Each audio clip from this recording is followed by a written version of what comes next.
자, 오늘 새벽에 주시는 말씀 보편적이지만 특별한 이란 제목으로 말씀 증거합니다. 잠언서 25장을 보면 이런 표현이 있어요. 이런 말씀이 있습니다. 경우에 합당한 말은 아로새긴 은 쟁반의 금사관이라 슬기로운 자의 책망은 청종하는 귀에 금고리와 정금 장식이니라. 아멘. 저는 이 말씀이 복음의 위상을 설명하는, 우리가 늘 듣고 사모하는 복음의 위상을 설명하는 정확한 말씀이라고 생각을 합니다. 여러분, 복음은 은쟁반의 금사과와 같아요. 더할 나위가 없다, 그러한 뜻이죠. 언제 들어도 좋은 말씀일 겁니다. 그래서 복음으로 주시는 책망조차도 귀해서 마치 청종하는 귀에 금고리와 정금 장식과 같다고 할 수가 있습니다. 복음은 그래서 늘 좋은 거예요. 언제나 좋은 게 복음입니다. 그러면 이제 필요한 것이 무엇입니까? 적용이겠죠. 적용. 삶에 적용할 필요가 있습니다. 적용하지 않으면 아무리 좋은 것도 내 것이 아닌 거예요. 빛 좋은 게살구에 불과할 것입니다. 적용할 때 진짜 내 인생의 은쟁반, 그 위에 금사과가 되고 금고리와 정금 장식이 되는 것입니다. 오늘 본문도 그래요. 오늘 말씀은 우리가 잘 알고 있는 매우 유명한 비유의 말씀이죠. 보편적인 말씀입니다. 하지만 유명하고 익숙하다고 해서 그냥 아는 말씀 정도, 나 이거 알아, 이 정도로 하고 지나가면 안 된다는 거예요. 그 말씀을 주신 의미를 생각하고 적용해야 이 유명한 말씀이 나의 복음이 되는 줄로 믿습니다. 이를 통해 우리는 주님이 주시는 복음의 위상을 바르게 생각할 필요가 있어요. 그 의미를 두 가지로 생각을 해봅니다. 첫 번째, 복음은 하나 되게 하십니다. 자, 먼저 오늘 본문은 주님 곁에 있던 사람들을 주목하고 있죠. 1절로 3절의 말씀입니다. 그 후에 예수께서 각 성과 마을에 두루 다니시며 하나님의 나라를 선포하시며 그 복음을 전하실새 12제자가 함께하였고 또한 악귀를 쫓아내심과 병고침을 받은 어떤 여자들 곧 7 귀신이 나간 자 막달라인이라 하는 마리아와 헤롯의 청지기 구사의 아내 요한나와 수산나와 다른 여러 여자가 함께하여 자기들의 소유로 그들을 섬기더라. 아멘. 자, 지금 주님 곁에 누가 있었습니까? 먼저는 12제자가 있었고요. 또한 막달라 마리아와 요한나, 수산나 등등 여러 여인이 있었습니다. 여러분, 이때 이들의 면면이 어떻습니까? 정말 다양한 사람들이 모였음을 확인할 수 있어요. 12제자만 해도 이들은 서로 다른 부류의 사람들이었잖아요. 베드로를 포함해서 어떤 사람들은 어부였고요. 마태는 세리였습니다. 열심당원 시몬도 있었어요. 다만 주님은 이들을 제자로 부르셔서 하나 되게 하셨습니다. 여인들도 천차만별이었잖아요. 막달라 마리아는 오랫동안 7 귀신에 들려서 고생하던 중에 예수님을 만나서 치유된 그러한 사람입니다. 얼마나 그 삶이 지금껏 고단하고 힘겨웠을까요? 반면 헤롯의 청지기 구사의 아내인 요한나는 어떻습니까? 그는 헤롯 일가와 교류했던 부유층, 권력층 출신의 사람으로 생각해 볼 수 있어요. 이렇게 전혀 다른 사람들이었다고요. 이들이 함께 어울려 사역하게 됐습니다. 여러분, 우리가 경험하지만 전혀 다른 부류의 사람들이 모여서 하나가 된다는 것은 여간 어려운 일이 아닐 겁니다. 물론 모일 때가 있어요. 자기가 이익이면, 이득이 될 것 같으면 모이죠. 볼 일이 있으면 함께 모입니다. 흔히 쓰는 말 중에 이합집산이라는 말이 있습니다. 사람들이 모였다가 흩어지고 흩어졌다 다시 모이는 것을 뜻하는 고사성어입니다. 이게 우리가 세상을 사는 모습과도 같지요. 모일 때는 잘 모여요. 모일 때는 축구공 하나만 있어도 모입니다. 월드컵 때 기억해 보세요.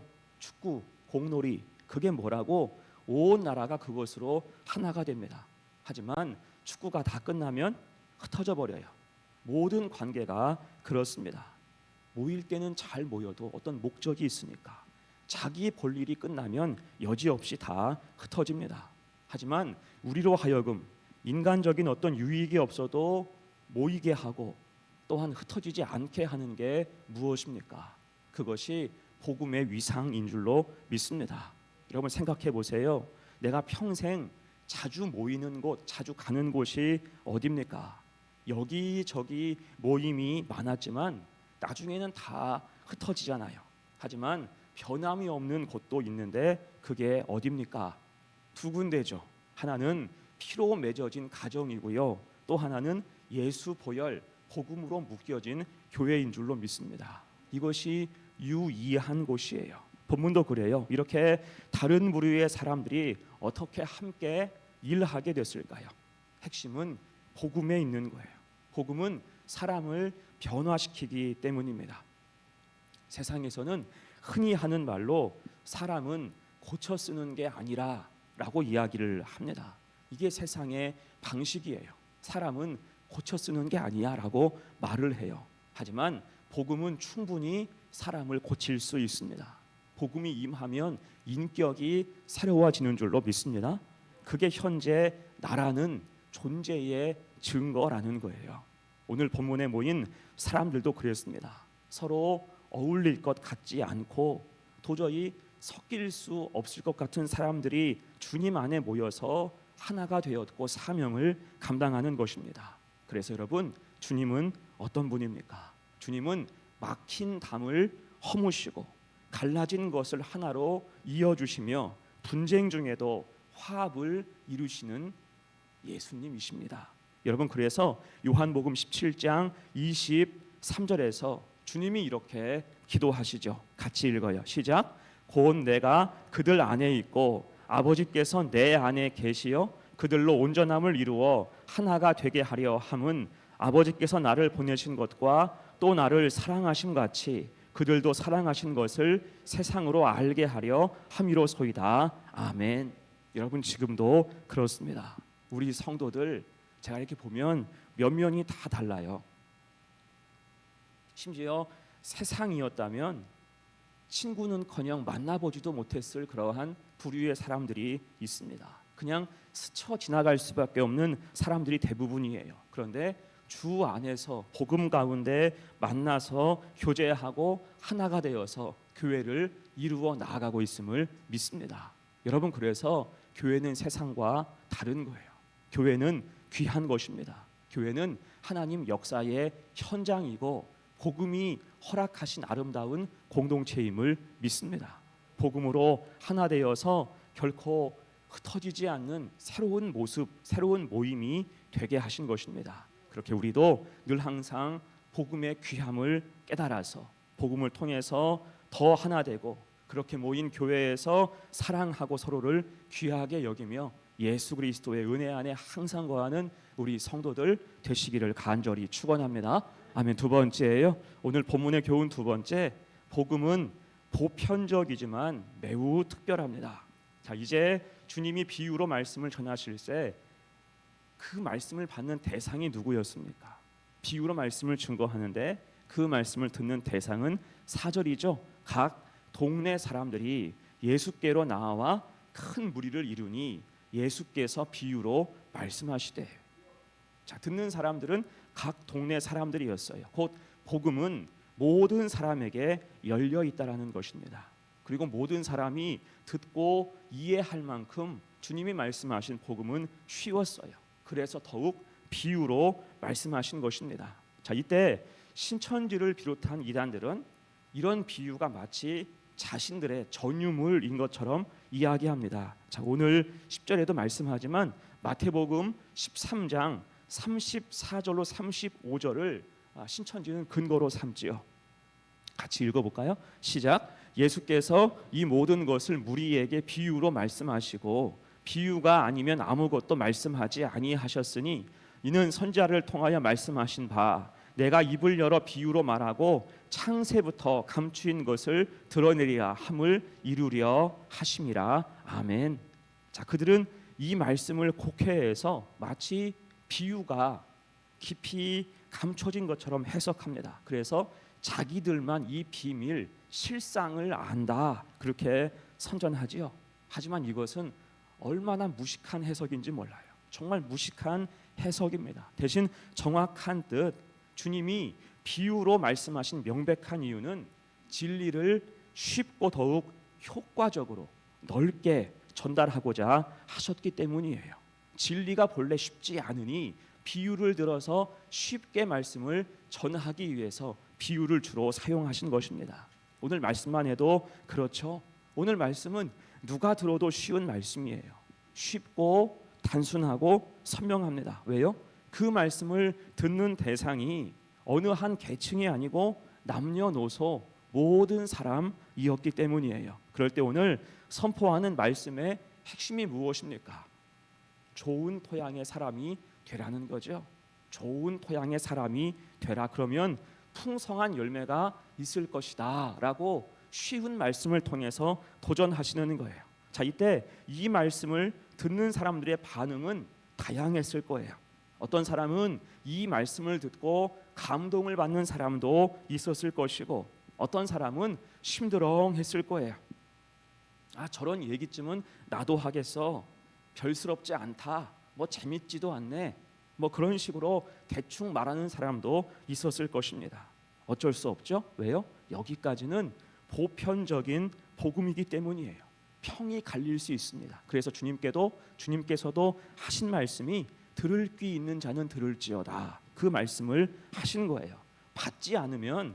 마음으로 받지 않으면 이 말씀은 별스럽지 않은 이야기가 될 수밖에 없다는 거예요. 다만 들을 귀가 있어서 마음문 열고 그 말씀을 들으면 그 속에 믿음이 들어가는 줄로 믿습니다. 자, 그래서 오늘 중요한 것은 9절 이하의 말씀이에요. 이것은 조금 전에 말씀하신 보편적인 복음, 씨 뿌리는 비유에 대한 정확한 해석이죠. 단 이 말씀은 누구에게 주셨습니까? 9절 보니까 제자들이 이 비유의 뜻을 물으니, 곧 이 말씀은 진리를 듣고 한 번 더 묻는 제자들에게만 주신 말씀이에요. 처음 비유의 말씀은 보편적인 복음으로 동네 사람들, 모인 모든 사람들에게 주신 말씀이라면 이 비유의 뜻이 무엇입니까? 물었던 제자들에게만 이제는 진리, 핵심을 다시 말씀해 주셨습니다. 곧 여러분, 보편적인 복음은 모두에게 열려 있지만 그 분명한 의미와 깊은 통찰, 특별한 메시지는 사모함으로 주님 앞에 선 사람만 들을 수 있음을 기억하시기를 바랍니다. 자, 그런 의미에서 오늘 비유가 제자들에게 주는 의미가 무엇일까요? 그것은 이 말씀이 위로의 성격의 말씀이라는 거예요. 오늘 말씀은요, 여러 가지 해석이 가능하겠지만 특별히 지금 주님 앞에 선 사람들에게는 위로의 성격이에요. 그 주님을 따르고 믿음을 지키고 고군분투하는 사람들을 축복하고 격려하는 말씀입니다. 자, 이때 고군분투하는 사람이 누굽니까? 아까 우리가 읽었던 1절로 3절에서 언급된 사람들이에요. 그래서 오늘 본문이 그들을 먼저 소개하고 시작했던 것입니다. 주를 위해서 열심히 따르는 사람들, 자기의 모든 것을 다 내어놓고 주님을 따랐던 사람들. 자, 특별히 다시 3절 보세요. 헤롯의 청지기 구사의 아내 요한나와 수산나와 다른 여러 여자가 함께하여 자기들의 소유로 그들을 섬기더라. 아멘. 여러분, 이 여인들은 뒤에서 이름도 없이 빛도 없이 섬겼던 사람들입니다. 사실 이들이 고생이 많았죠. 서로 다른 부류의 사람들이 만나서 하나 되기도 어려운데 이들은 주님과 제자들을 물심양면으로 돕고 후원했습니다.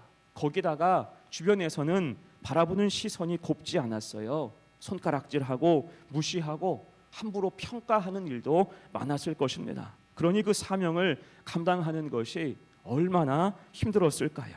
사실 과거에도 그랬고 지금도 그렇지만 교회 가운데 여신도의 헌신이 없으면 교회는 힘을 낼 수가 없습니다.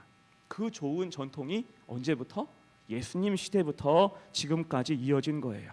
그렇게 그들은 자기들의 소유와 시간을 들여서 주님과 제자들 그 사역을 지원하고 섬겼습니다. 그 속에 땀과 눈물과 기도가 가득했다는 거예요. 그래서 주님께서 그들을 오늘 말씀으로 위로하시는 것과 같습니다. 사역을 감당하다 보면 길가와 같이 딱딱하고 교만한 사람들을 만나게 되지요. 돌밭과 같이 황폐하고 강팍한 사람을 만나기도 합니다. 가시떨기 같이 상처 주는 악한 사람들을 만나기도 해요. 그런 사람들이 온통 가득할 수 있으나 그 황폐한 땅을 개간하면서 복음의 씨앗, 생명의 씨앗을 뿌리며 살라는 것입니다. 주님이 함께하니 그 모든 어려운 여건 속에서도 복음의 씨앗을 뿌리고 살라는 거예요. 그럴 때 어떤 은혜가 임합니까? 8절이에요. 같이 읽어요. 시작. 더러는 좋은 땅에 떨어짐에 나서 100배의 결실을 하였느니라. 이 말씀을 하시고 외치시되 들을 귀 있는 자는 들을지어다. 아멘. 악한 땅이 점점 좋은 땅으로 변하며 100배나 결실할 수 있다 말씀하고 있어요. 그러니 실망하거나 낙심하지 말라. 힘들고 어려워도 복음의 씨앗 뿌리고 나아갈 때 주님이 우리와 함께 하신다. 이 말씀을 마음에 새기고 힘을 내라 당부하면서 이 말씀의 뜻을 해석해 주셨습니다. 여러분, 이렇게 주님은 그 충성된 백성을 위로하세요. 어떻습니까? 같은 말씀이라도 다가오는 말씀의 깊이가 전혀 다르죠. 보편적으로만 듣는 사람은 별 수 없지 않게 듣고 지나갈 수 있어요. 하지만 복음으로 특별하게 듣는 사람은 이 말씀이 힘과 능력과 위로가 되고 그 삶 전체를 흔드는 가장 역동적인 복음이 될 수가 있는 것입니다. 자, 그래서 우리는 어느 쪽이어야 될까요? 우리는 복음을 귀하게 여겨서 어떤 처지와 형편과 상황이라도 보편적인 복음이 아니라 특별한 복음으로 우리가 받아야 하는 줄로 믿습니다. 그럼 항상 주님 말씀이 내 삶에 힘이 되고 능력이 되고 위로가 되는 거예요. 그렇게 하나님 말씀으로 세상에서 넘어지지 말고 위로받고 힘을 얻고 능력으로 살아가는 거룩한 성도가 되시기를 간절히 축원합니다. 아멘. 이제 말씀을 마무리합니다. 자, 우리는 오늘 복음의 능력을 함께 봤어요. 복음은 하나 되게 하시는 능력이 있죠. 막힌 담이 무너지고 갈라진 것이 봉합됩니다. 우리 교회 어떤 교회예요? 복음으로 하나 된 교회인 줄로 믿습니다. 자, 또한 복음은 보편적이지만 가장 특별해요.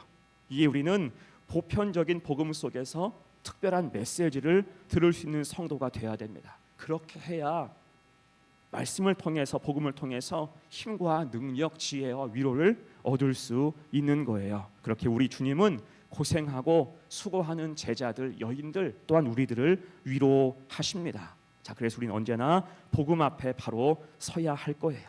하나 되는 능력으로 복음을 받아서 내가 속한 곳이 하나 되고 교회가 하나 되어서 합력하여 선을 이루며 나아가야 되고요. 특별하게 복음을 받아서 주님 말씀으로 늘 힘과 위로와 능력을 받아야 할 줄로 믿습니다. 그럴 때 온전하게 되는 거예요. 내가 속한 곳이 주님의 은혜와 능력과 복음으로 말미암아 온전하여서 우리가 늘 항상 만족하고 감사하고 속한 곳에서 주의 거룩한 복음을 증거할 수 있는 복된 성도들, 이 3월도 승리하시기를 간절히 축원합니다. 아멘. 기도하죠.